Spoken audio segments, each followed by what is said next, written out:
G'day team, Jeremy Britton, 24-hour wealth coach, sitting in my house tonight rather than sitting down on the beach. And I've been cleaning up my house a lot this week as I'm moving out and leaving the country.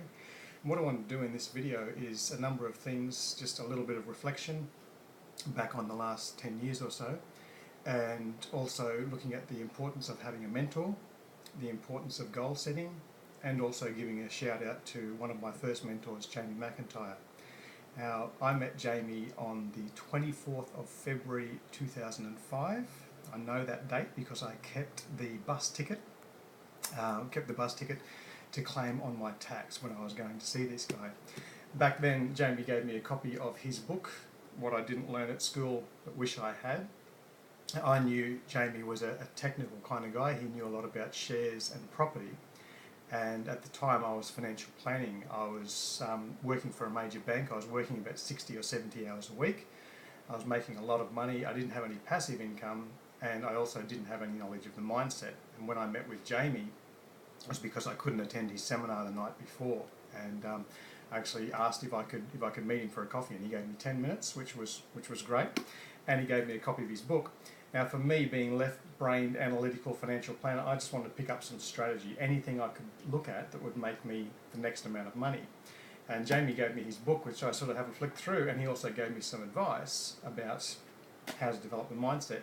Now, I'm looking in here, and there's a little bit of strategy stuff, but there's a lot in here about developing the millionaire mindset, about goal setting, raising your energy levels, and there's this weird sort of woo-woo mystical stuff that I just thought was a lot of hogwash at the time.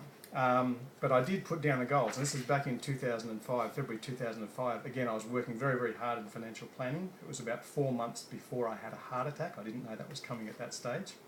But I wrote down my short-term goals in Jamie's book, to be working 4 days a week rather than 6 days a week, to learn to meditate, have more time with family, to increase my income, to write books myself, to read more, to learn another language, to find a church that I actually liked and go to, and to build a Balinese ensuite in my house. That's interesting because I've started a church, and this week I'm moving to Bali to live there. And yeah, I've only been working 3 or 4 days a week for the last few years. It's interesting how the goals pan out even if you don't think you're working on them. I also wanted to spend more time at the gym, medium-term goals, wanted to have website and e-business. I'm doing things online now. I want to be able to gift and donate a lot of money away to churches and charities. I wanted to write more books. I want to learn another language and host functions and invite others to share my gifts and speak in public, as what Jamie was doing back then. And over the 10-year time frame, I wanted to work on my body and my health. I wanted to be a bit more hands-off with my business. I wanted to read more, write more, translate the complicated world of financial planning into simple language that other people could understand.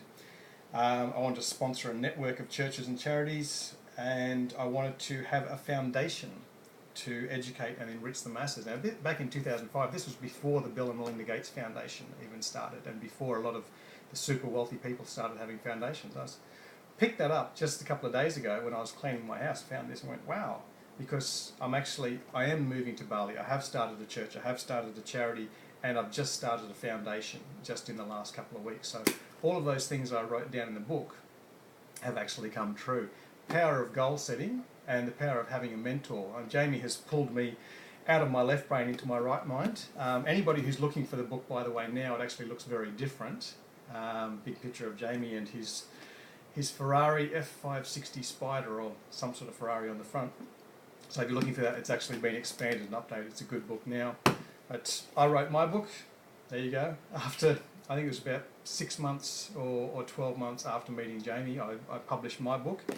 And again, the things on my list, I've actually done those. I've met a few other mentors through Jamie. I actually met Jamie's millionaire mentor. Also hung out with Jamie at the Tony Robbins event down in Sydney that same year after I met him.